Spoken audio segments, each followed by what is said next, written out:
مساء الخير. أنا عجباني فكرة المهرجان جدا لأنها فكرة إنسانية وجديدة من نوعها. هو مش مهرجان سينمائي عادي، هو مهرجان فيه أفلام بتهم القضايا الإنسانية بكل أنواعها، ذو الهمم،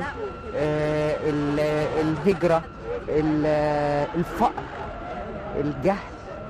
أنا حسيت إن كل الأفلام اللي مختارة سواء كانت قصيرة أو تسجيلية أو طويلة إن معانيها مهمة قوي وإنسانية جدا، لفتة مختلفة عن باقي المهرجانات.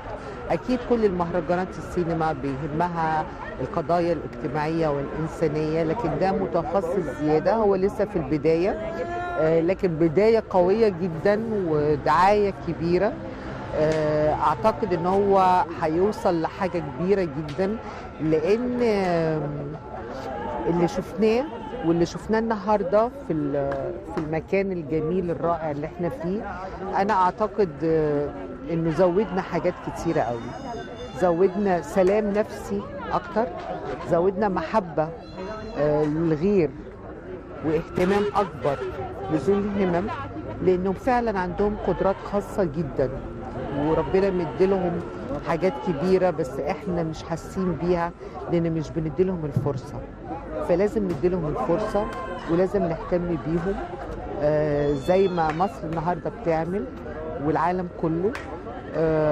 انا بحبهم وبهتم بيهم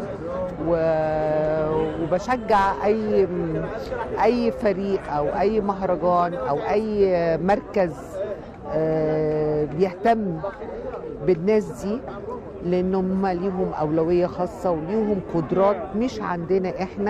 احنا بنتعلم منهم، بس احنا محتاجين نديلهم فرصه ان احنا نتعامل معاهم ونفهمهم عشان نكسبهم اكتر.